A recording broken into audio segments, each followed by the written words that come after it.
Tech Idea, and here we talk about tutorials, we show tutorials, and we talk about topics that might be relevant to you or someone you might know or something you are trying to learn.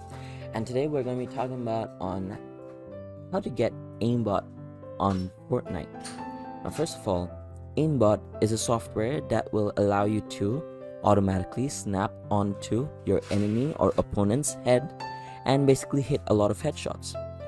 Second of all, this software is prohibited in games such as Fortnite, meaning you're not supposed to use these softwares in games like this.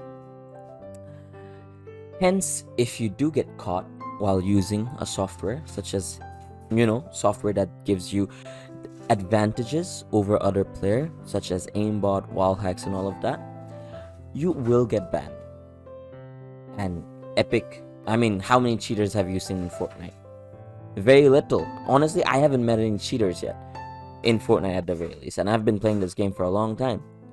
So yeah, Epic Games has their anti-cheat cranked up to the max, and if you are planning on cheating, I would suggest don't do it, especially if you invested money on your account, because your account will get banned.